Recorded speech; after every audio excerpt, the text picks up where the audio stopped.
البدع والأهواء، أهل البدع العقائدية وأهل البدع السياسية. نقول بيننا وبينكم السلف، بيننا وبينكم الكتب، كان فيقول البدع بيننا وبينكم. Bismillahirrahmanirrahim. Qala al-Imam an-Nawawi rahimahullah al-hadits at-tasi' wal arba'un ba'da tis'imi'ah 949. Wa an Sa'd bin Abi Waqqas radhiyallahu anhu qala adani Rasulullah sallallahu alaihi wasallam. Rasulullah sallallahu alaihi wasallam menjenguk saya. Faqal Allahumma shfi Sa'dan, Allahumma shfi Sa'dan, Allahumma shfi Sa'dan. Rawahu Muslim. Baik, beliau Abu Ya'qub ya, minas sabiqin al-awwalin, mujabud dakwah, doanya terkabul. Cerita banyak sekali di dalam tarikh Damaskus tentang Sa'ad bin Abi Waqqas, selain yang di Syiah. Baik, di sini mengatakan Rasulullah Shallallahu Alaihi Wasallam menjenguk saya. Dijelaskan oleh para pensyarah, ini menunjukkan bagusnya akhlak Nabi Shallallahu Alaihi Wasallam yang menjenguk sahabat beliau, menjenguk rakyat beliau. Dan juga para pensyarah mengatakan ini dalil yang menunjukkan pentingnya para penguasa atau para imam atau para pemimpin itu yatafaqqadun, yaitu apa? Senantiasa memeriksa, memperhatikan keadaan bawahan mereka atau rakyat mereka atau orang-orang yang di bawah kepemimpinan mereka. Baik. Dan ini bila terjadinya, boleh jadi ini sama dengan hadis muttafaqun alaih, yaitu tatkala saat sakit di Mekah. Tapi juga bukan mustahil ini terjadinya di Madinah tatkala saat mengalami sakit pada kali yang lain. Wajar manusia sakit berkali-kali, itu biasa. Nah, kemudian Nabi tanpa diminta langsung meruqyah, menyatakan Allahumma shfi Sa'dan sampai 3 kali.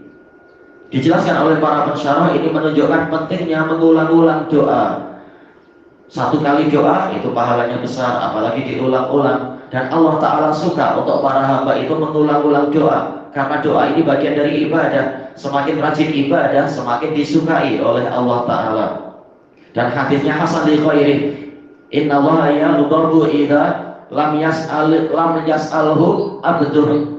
Allah itu, sesungguhnya Allah itu marah jika hambanya tidak meminta kepadanya. Karena memang doa ini menunjukkan iftiqar, yaitu ketergantungan kepada Allah Ta'ala. Dan Allah suka untuk para hamba menunjukkan mereka itu merendahkan diri dan tergantung kepadanya, bukan malah menyombongkan diri. Tidak seperti ajaran sufi yang mengatakan apa?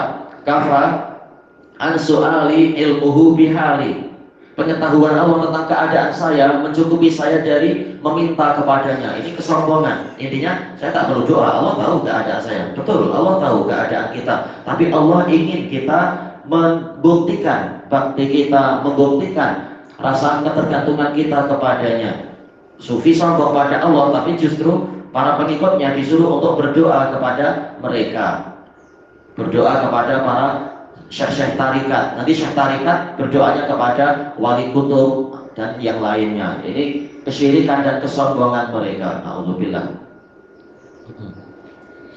Sementara Allah Ta'ala menyuruh kita untuk tidak sombong dan tidak berbuat kesyirikan, sebagaimana dibahas oleh Syekhul Islam Ibnu Taimiyah rahimahullah di dalam kitab beliau At-Tuhfah Al-Iratiyah. Tatkala membahas firman Allah Ta'ala, doa apa? Iyyaka na'budu wa iyyaka nasta'in. Hanya kepadamu kami menyembah dan hanya kepadamu kami mohon pertolongan. Iyyaka na'budu ini tahqiqul ubudiyah. Berarti apa? Yaitu melawan kesyirikan. Wa iyyaka nasta'in ini tahqiqul iftiqar, melawan apa itu? Melawan kesombongan. Kita dilarang untuk syirik dan dilarang untuk sombong. Sementara sufi ya justru ajarannya akan sampai kepada kesyirikan dan kesombongan. Nah, di sini Rasulullah Shallallahu Alaihi Wasallam beliau memohon kepada Allah dan mengulang-ulang permohonannya tadi. Baik. Dan ini menunjukkan ruqyah itu tidak sulit. Boleh dengan Al-Fatihah, boleh dengan Muawwidzatain, boleh juga dengan ayat kursi, apa yang dimudahkan. Apa doa seperti ini pun cukup. Allahumma shfi Sa'dan, tinggal diulang-ulang. Yang nama boleh ditukar dengan nama yang lain yang sesuai dengan si pesakitnya, tidak masalah. Baik. Kemudian kita masuk ke hadis berikutnya. Al-hadisul khamsun ba'da tis'imi'ah 950. Wa an Abi Abdullah Utsman bin Abil As radhiyallahu an annahu syaka ila Rasulillah sallallahu alaihi wasallam waja'an, bahwasanya beliau mengeluh kepada Rasulullah sallallahu alaihi wasallam sakit yang beliau alami. Yajiduhu fi jasadih, beliau dapati itu di jasadnya. Faqala lahu Rasulullah sallallahu alaihi wasallam, maka Rasulullah sallallahu alaihi wasallam bersabda kepadanya, "Dha' yadaka 'alal ladzi ta'lamu min jasadik." Letakkan tanganmu pada bagian yang engkau merasa sakit dari jasadmu. Wa qul, dan ucapkan bismillah salasan, bismillah sebanyak 3 kali. Wa qul sab'a marrat, dan ucapkan 7 kali a'udzu bi'izzatillah wa qudratihi min syarri ma ajidu wa uhadir. Saya berlindung dengan keperkasaan Allah dan dengan kekuasaannya dari keburukan perkara yang saya dapati dan saya takuti. Rawahu Muslim. Baik. Disebutkan dalam catatan kaki oleh Syekhuna Abu Amr di sini, Imam Muslim menyendiri dalam riwayat ini, menyendiri dari Bukhari. Baik. Hanya saja kalau kita lihat dalam riwayat Nasa'i meriwayatkannya, tapi a'udzubillah wa qudratihi. Di dalam hadis ini ada dalil, siapa ini? Abu Abdullah Utsman bin Abil As, beliau As-Saqafi dari Bani Saqif. Beliau dari orang-orang Taif. Dan beliau masuk Islam setelah perang Hunain. Perang Hunain, kemudian apa? Perang Taif. Perang Taif. Atau kalau orang-orang Taif menyerah, kemudian mereka mengirimkan utusan. Yang paling muda justru adalah apa? Utsman bin Abil As. Dan justru beliau ini yang paling semangat belajar, paling semangat tafaqquh fiddin. Tatkala kaumnya pulang, utusan Taif pulang, maka Utsman ini yang tidak ingin pulang. Beliau sungguh-sungguh belajar. Sehingga Rasulullah SAW menjadikan beliau sebagai imam bagi ahli Taif. Ini menunjukkan dengan kesungguhan akan dihasilkan ilmu melebihi orang-orang yang lainnya dengan seizin Allah tentunya. Dan pemimpin yang tertinggi melihat siapa yang layak menjadi imam di suatu negeri atau di suatu kota atau di suatu kampung, bukan dilihat dari senioritas, tapi dilihat dari kesungguhan belajar dari orang itu. Walaupun dia paling muda, tapi karena paling sungguh-sungguh belajar, sehingga apa? Ilmunya tentunya apa? Paling banyak. Secara umum Rasulullah lebih tahu bahwasanya ini layak, walaupun dia paling muda di dalam utusan, dalam rombongan tadi. Bahkan rombongan itu kalau kita lihat di dalam sirah, mereka banyak menawar kepada Nabi, minta ini, minta itu, bagaimana kalau begini, dan seterusnya. Sementara Utsman bin Abil As tidak termasuk yang suka menawar kepada Nabi. Disuruh apa? Langsung ikut. Dan paling rajin menghadiri majelisnya Nabi, tidak seperti rombongan anggota rombongan yang lain. Makanya tatkala Nabi melihat Utsman bin Abil As ini memiliki najdah, yaitu apa? Kesungguhan, kepemimpinan, kemajuan, maka beliau memilih Utsman bin Abil As. Hanya saja Utsman bin Abil As beliau mengeluh, "Wahai Rasulullah, tatkala saya masuk Islam, dada saya selalu sakit."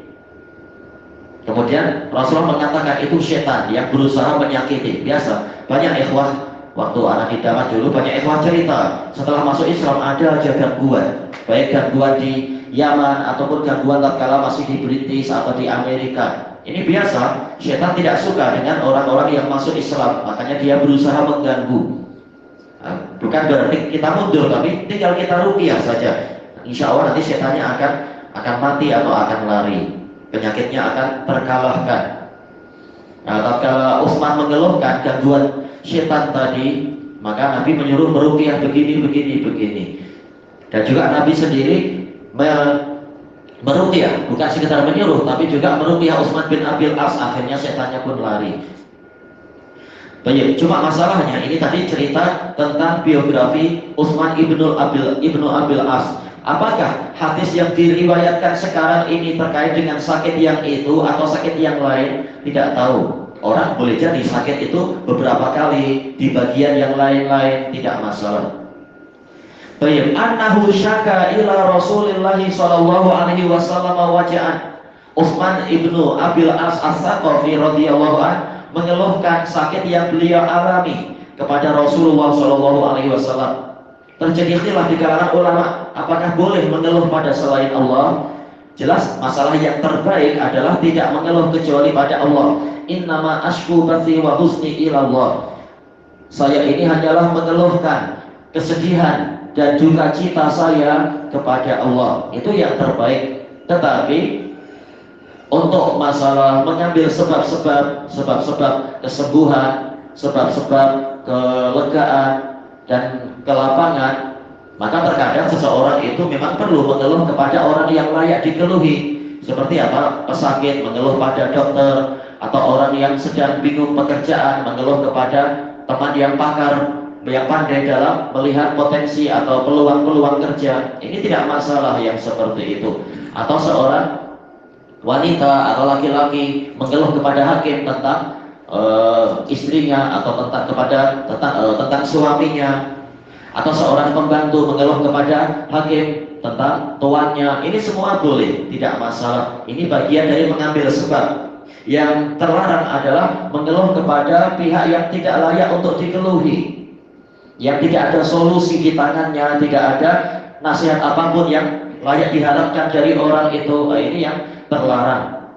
Sudahlah mengeluh, ternyata mengeluhnya kepada pihak yang tidak memiliki kemampuan apa-apa untuk memberikan solution dari masalah, ini yang terlarang. Nah sekarang Utsman, beliau mengeluh kepada Rasulullah. Ini boleh. Rakyat mengeluh kepada pemimpin, atau orang yang sakit mengeluh kepada tabib. Rasulullah jelas gabungan dari semua kebaikan, istilahnya ya, semua keutamaan. Beliau pemimpin, beliau juga ahli pengobatan, dan beliau juga ahli untuk mengurusi kesulitan-kesulitan umat dan seterusnya. Tidak masalah sahabat mengeluh pada Rasulullah atau rakyat mengeluh kepada pemimpin. Waja'an, yaitu alaman, rasa sakit, yajiduhu fi jasadih, yang dia dapatkan di badannya. Faqala lahu Rasulullah sallallahu alaihi wasallam. Kemudian Rasulullah SAW bersabda kepadanya, "Dha'iyadaka 'alal ladzi ta'lamu min jasadik." Letakkan tanganmu di bagian yang engkau merasa sakit di jasadmu. Apa fungsi meletakkan tangan?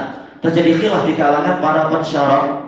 Imam Ibnu Hubairah mengatakan ini mibabit tafa'ul, yaitu tafa'ul berapa ya? Optimis. Harapan kepada Allah dengan seseorang itu meletakkan tangannya di bagian yang sakit, diharapkan dengan doa-doa itu keberkahan akan datang ke situ.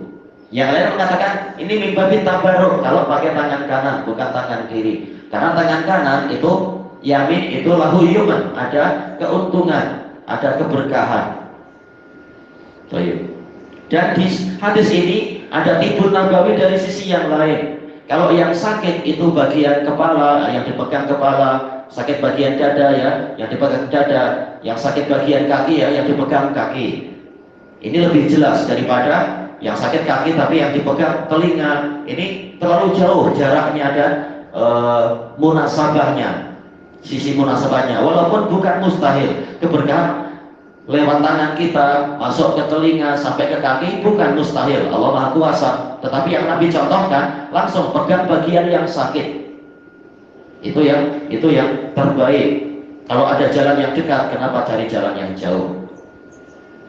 Kemudian disuruh mengucapkan bismillah. Ini mimbabi tabarruk wal isti'anah. Baknya bak tabarruk dan isti'anah, seperti pendapat jumhur Ahlus Sunnah wal Jamaah.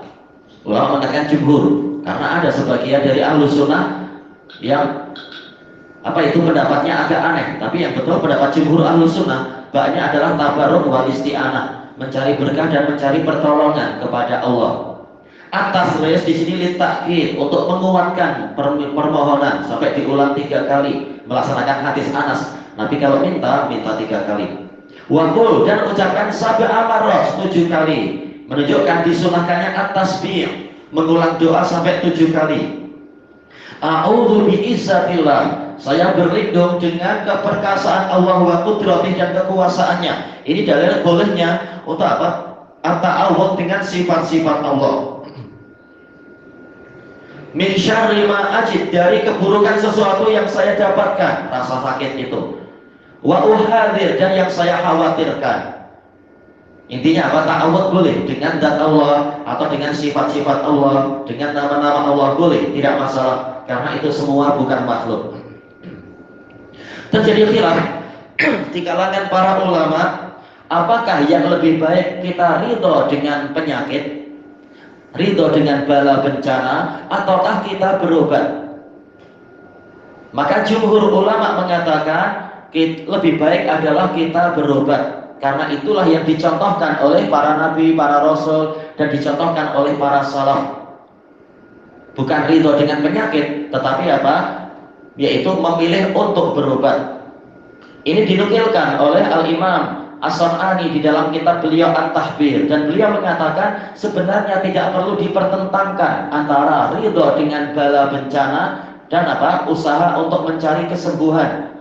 Karena tidaklah yang dimaksudkan ridho dengan takdir itu berarti kita lari dari kesembuhan, tidak seperti itu.